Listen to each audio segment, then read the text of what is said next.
our excellent briefers this morning and to welcome Minister Abdirizak back amongst us today. Madam President, we have heard that Somalia stands at a critical juncture. We had hoped that at today's meeting, we would have been able to congratulate Somalia on successful elections.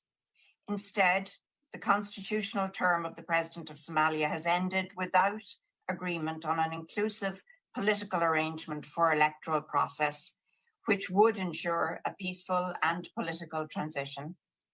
We sincerely regret this. We're further disappointed that despite statements made on the 9th of February 2021, the leaders of the federal government of Somalia and federal member states have yet to come together to resolve the outstanding electoral implementation issues. Madam President, the truth is that the longer this political stalemate continues, the further Somalia moves into a state of political uncertainty. In the week when we're due to renew AMISOM's mandate, the significant gains made in fighting Al-Shabaab are now under threat. The streets of Mogadishu in the past few days rang with the sound of heavy weaponry, fired not against Al-Shabaab, but in pursuit of political advantage. We saw the FGS deploy security forces against demonstrators. Minister, I see he's gone off the screen again. I believe you're with us, Minister Abdirizak. I wanted to say to you that I know you agree with us that this violence is unacceptable. The peace, security, and the stability of your country. It puts civilians at risk. I urge the leaders of Somalia to put the interests of their people first and immediately re-engage in constructive dialogue. I can do no better than reiterate the words of the chairperson of the African Union Commission. The stability of Somalia is at stake. There is a need for dialogue and compromise. As trust between the parties has further diminished in the wake of the violence in Mogadishu, we see the role of the African Union as critical to convening the parties and finding consensus model agreed on 17 September 2020. The sustainability of Somalia's political future depends on being inclusive. Ireland continues to call for a credible and inclusive electoral process that safeguards freedom of expression and ultimately best serves the national interest. Let me stress in particular, Madam President, that despite the stressful conditions today in Somalia, frankly, maybe because of them, I once again reiterate the importance of following through on the implementation of the 30% women's quota throughout this entire process.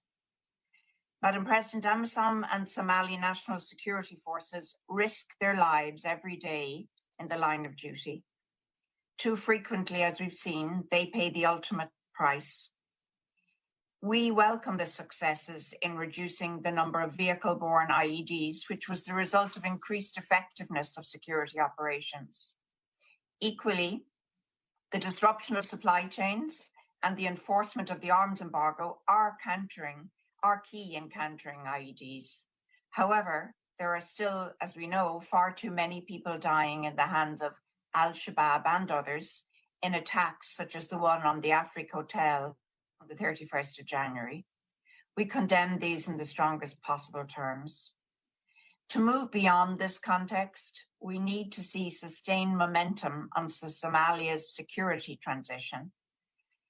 There is broad agreement, including around this council table, on one thing for sure, that we need a phased handover of primary security responsibilities by AMISOM to the Somali authorities. This will involve adapting our collective approach to countering the asymmetric threat of Al-Shabaab, including through the use of non-military means, such as financial disruption. It also means addressing the governance and justice gaps which have created space for Al-Shabaab to continue to extend its reach, including to areas not formally under its control. The way forward for Somalia's security transition is complex but clear. It involves cooperation between all stakeholders and taking into account the realities on the ground. In this week's renewal of the AMISOM mandate, the Security Council must lay out the path and the milestones towards this transition. This should include enhanced federal government and federal member state cooperation, agreement on implementation of the Somali Transition Plan, and completion of the African Union Independent Assessment and progress on forced, among others. None of this, however, will be possible without political consensus on a way forward for Somalia, a consensus that addresses underlying divisions in Somali society and puts an end to political leveraging of Somalia's security personnel and resources. We all have the same goal, that's a safer Somalia for all Somalis. We must work together to achieve this. Madam President, human rights remain central in our collective consideration of next steps, as must the protection of civilians. Reports of a rise in conflict-related sexual violence, alongside attempts to introduce the regressive Sexual Intercourse and Related Crimes Bill, are of particular concern. Protecting women and girls from sexual and gender-based violence surely has to be a priority. I joined the Secretary General in calling for the federal government to enact the 2018 Sexual Offences Bill and to ensure accountability for perpetrators of sexual violence. The use of arbitrary arrest and detention, including of journalists, remains a concern. Finally, Madam President, as we heard earlier from Special Representative James Swan, Somalia is facing into complex and multifaceted humanitarian challenges on the ground, looming from drought, ongoing COVID threat, and desert locusts. The Secretary General's own report shows the number of people growing in terms of need in Somalia, now at 5.9 million people. We all have a responsibility to do what we can to assist.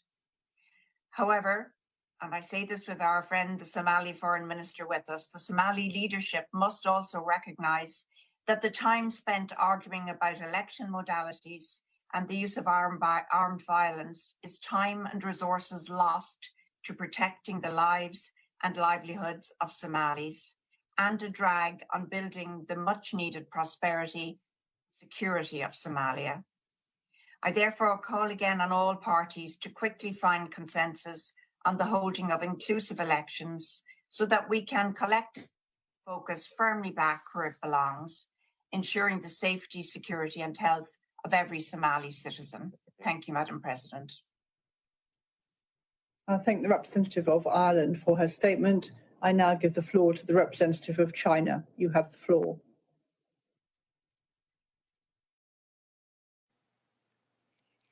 Madam President, I wish to thank Mr. Swan, Special Representative of the UN Secretary General, and Mr. Madeira, Special Representative of the Chairperson of the AU Commission, and Ms. Lahar Jinha, Managing Director of the European External Action Service for their briefings, and welcome the Foreign Minister of Somalia for his presence in today's meeting. The current situation in Somalia is at a critical juncture. The parties in Somalia have continued to negotiate regarding the elections, while the international community is actively preparing for the security transition in Somalia. At the same time, the security and humanitarian situation in Somalia remains very fragile. China strongly condemns the recent multiple violent terrorist attacks in Somalia and expresses deep condolences to the victims. Here, I would like to highlight the following 3 points. First, no effort can be spared to maintain political stability in Somalia. Though the parties in Somalia have recently tried to maintain the momentum of dialogue on the elections, relevant differences have been dragged on without a solution for a long time, which not only hinders efforts to rebuild the country, but also leads to political instability and even deterioration of the security situation. China is concerned over the recent violent incidents in Mogadishu. We call on all parties in Somalia to exercise restraint, maintain dialogue, show flexibility, and find a proper solution to end the political deadlock as soon as possible, so that the elections can be held sooner to restore political stability in Somalia and to create a favorable environment for focusing their efforts on national construction to avoid a reversal of earlier gains.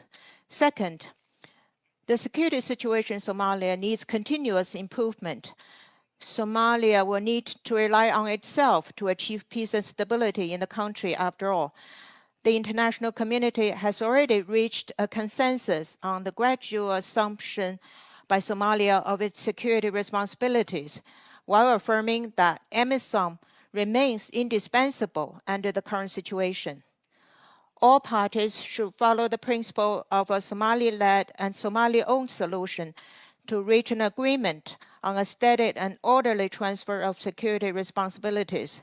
AMISOM is an African Union peacekeeping operation authorized by the Security Council. A strong partnership is essential to the success of AMISOM.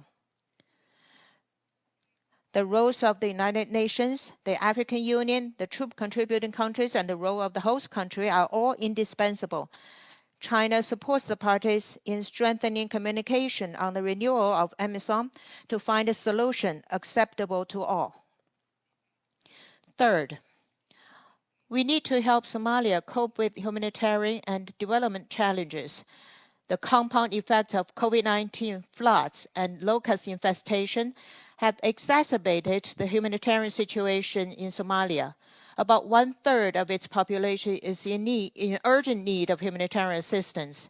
The international community should scale up its assistance to ameliorate the difficult situation of the people of Somalia, will also actively help Somalia develop its economy to improve people's livelihood.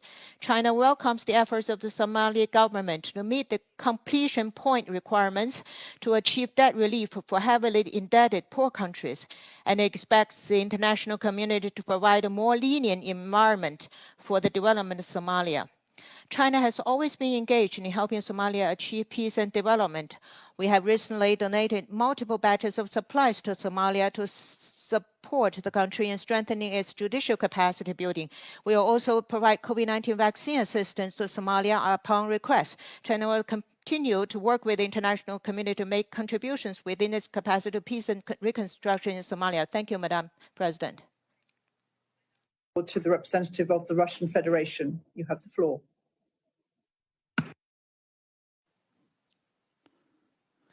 Madam President,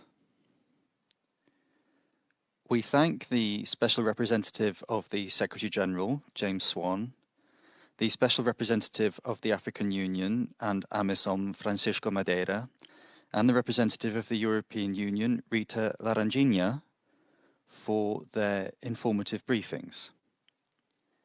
We welcome the participation in today's meeting of the Minister for Foreign Affairs and International Cooperation, Mr. Mohamed Abdirazak. We've closely read the latest Secretary-General's report. The Russian Federation supports the efforts of the federal government of Somalia to resolve the political crisis in the country and to continue dialogue with the federal states to move to holding elections at national level soon. In recent months, Mogadishu has carried out significant work to agree the ways of implementing the electoral model that was approved on the 17th of September last year. We welcome the rapprochement between the federal authorities and the regions achieved at the beginning of this month during a meeting in Dosamareb, and also thanks to the work of the technical committee. We note the constant readiness of dialogue demonstrated in Mogadishu. There is a need to further develop this process at the negotiating table.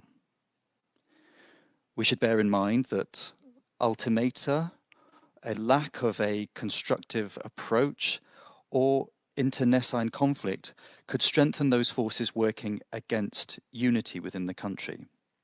The use of violence is unacceptable. We condemn the recent flare of conflict in Mogadishu on the 19th of February. We encourage all parties in the Somali political process to refrain from any unilateral measures and to put the interests of the country and its population above party interests. All political forces within the country should come together and demonstrate the necessary will to maintain peace and stability in Somalia. We think that any international assistance for the electoral process should unswervingly comply with the sovereignty, territorial integrity, and political independence of Somalia, and not meddle in the domestic affairs of the country. Mr. Swan, we hope that you will continue your role as honest broker in the process. Against the background of the political crisis, we've seen an increase in terrorist activity from Al-Shabaab, the terrorist group. It's aiming to consolidate its position while the authorities' attention is diverted by preparations for the elections. We call on Somalia and peacekeepers not to reduce their efforts in their fight against extremists. Madam President, as previously, we believe that the African peacekeeping missions remain a key instrument in guaranteeing security in the country. We welcome the federal government's results as achieved recently in the process of transfer of responsibility for security from AMISOM. We look forward to the necessary decisions also being taken by the African Union. At the end of this month, we expect to see the AMISOM mandate rolled over, and we think that then it's important to take into account Mogadishu's position and also the work of regional players directly involved in maintaining peace and security in the country. On the whole, we are convinced that any decision on African peacekeepers should be taken considering the interests of Mogadishu and also the progress towards the Somali National Army and also the building of a unified national security architecture. Any attempts to speed up the drawdown of AMISOM we think are unacceptable. In conclusion, Madam President, we wish to underscore Russia's firm commitment to effective work within the UN Security Council to resolve the current political crisis in Somalia. I thank you. I thank the representative of the Russian Federation for her statement. I now give the floor to the representative of France. La Fédération de Russie.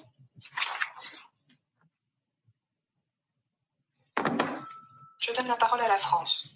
Je donne la parole à la France. Je donne la parole à la France. Je donne la parole à la France. Excusez-moi, un petit problème avec Interprefy. Madame la Présidente. Seem to be an Interprefy problem.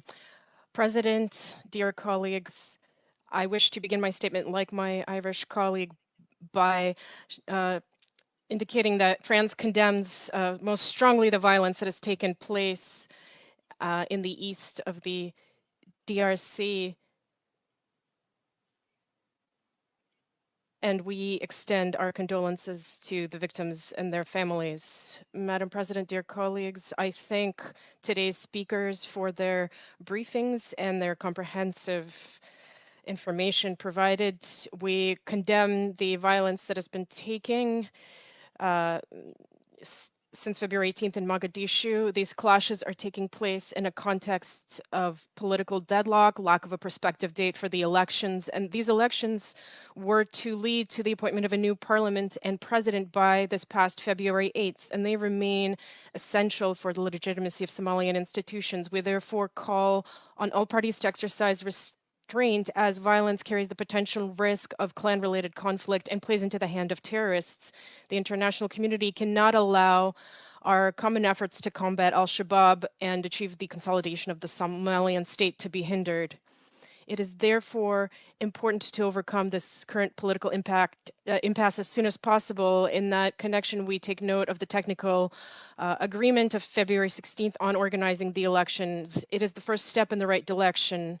We call on the federal Somalian government and the member states to conclude a political agreement so that elections can take place across the country in all the states quickly and on the basis of consensus. The long-term existence of the federation is at stake.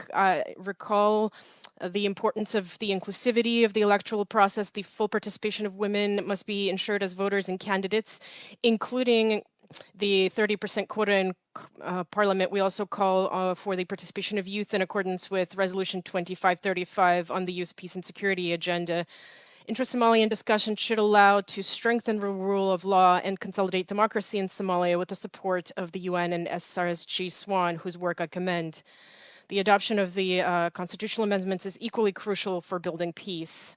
France remains gravely concerned by the humanitarian situation in Somalia. We express our support to the civilian populations whose plight has been further exacerbated by the COVID-19 pandemic and extreme climate conditions, be it the desert locust infestation or the consequences of climate change.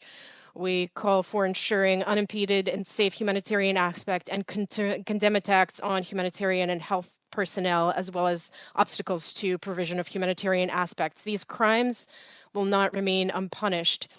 Respect for IHL and international human rights law is non-negotiable.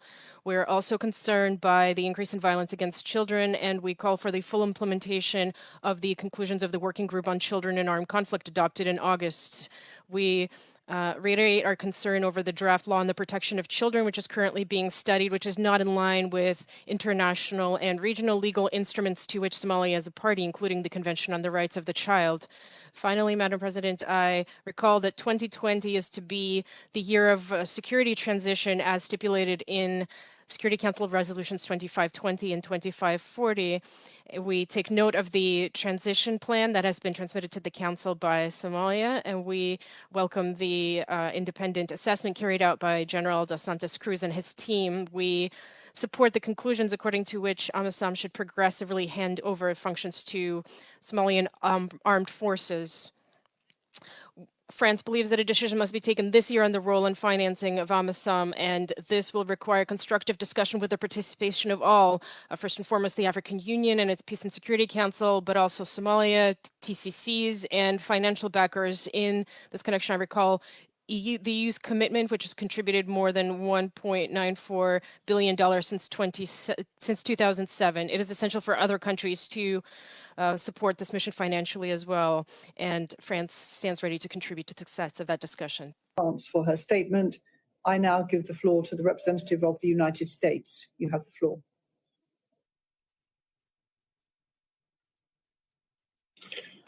Thank you, Madam President, and thank you, Special Representative Swam, for your summary of the latest developments in Somalia.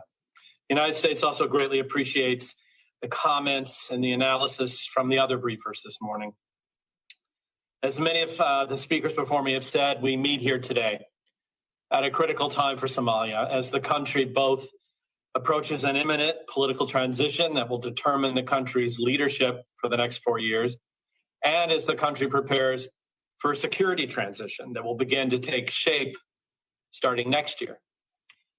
Our remarks on Somalia over the past several months in this council have focused on the need for Somalia's leadership to seize the opportunity before them and make concerted efforts to advance peace and security for Somalia's people. This is now clearly most urgent and most apparent with respect to the lack of an agreed way forward on national elections. Uncertainty over the elections has stymied the national dialogue on critical political, economic, and security reforms. The eruption of political violence on the streets of Mogadishu last week is the latest indication that if not resolved soon, Somalia risks regressing deeper into instability. The United States firmly opposes the use of violence by any party. We call on President Farmajo and Somalia's federal member state leaders to act swiftly to resolve the political impasse that threatens Somalia's future and to find agreement to allow the conduct of parliamentary and presidential elections immediately. The February 16th Technical Committee recommendations provide a clear framework for resolving the impasse. We urge all political leaders to endorse the recommendations and begin implementation as a matter of urgency. Let me be clear, partial, parallel, or alternative election processes, including prolonged interim governing arrangements, would only further increase prospects for instability and be a major setback for Somalia. The timely and peaceful political transition and renewed commitment between the federal government and federal member states to work together are needed for Somalia to adequately address the many tasks it faces. Fighting Al-Shabaab remains an urgent priority, as we have heard. Later this week, This Council will consider again extending the mandate of the AMISOM mission, which has been vital to the progress Somalia has achieved over the past decade. But lasting stability requires Somali forces capable of providing for their own security. We welcome the updated Somalia transition plan and see it as a step towards the transfer of security responsibilities from AMISOM. It will be imperative that the federal government devote the political and financial resources necessary for its successful implementation. In addition to developing security forces that can take the fight to terrorists, more must be done to cut off the resources these groups use to fund their deadly attacks. We look forward to continuing to support Somali authorities' efforts to expand their own counter-terrorist financing authorities and capabilities. The United States remains focused on limiting the ability of Al-Shabaab to conduct attacks against civilians and is committed to partnering with member states to utilize the 751 Somalia sanctions regime to its fullest extent. To this end, we are proud to note that today we joined with the federal government of Somalia in co-nominating 3 senior Al-Shabaab leaders, Abukar Ali Ayadan, Malib Ayman, and Mahad Kati, to the 751 Somalia sanctions list. These designations demonstrate that the international community will hold accountable those who undermine Somalia's peace, security, and stability. We welcome co-sponsorships, which would serve as an expression of the Security Council's unity in condemning Al-Shabaab and its violence.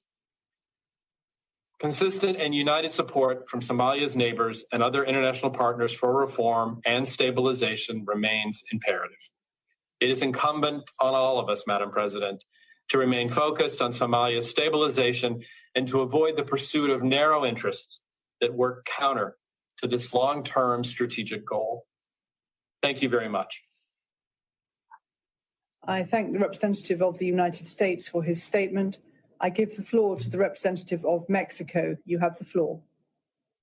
Muchas gracias, señora presidenta. Very much, Madam President. Mexico would like to firmly condemn the attack in the Democratic Republic of the Congo, and our condolences are extended to the families of the victims.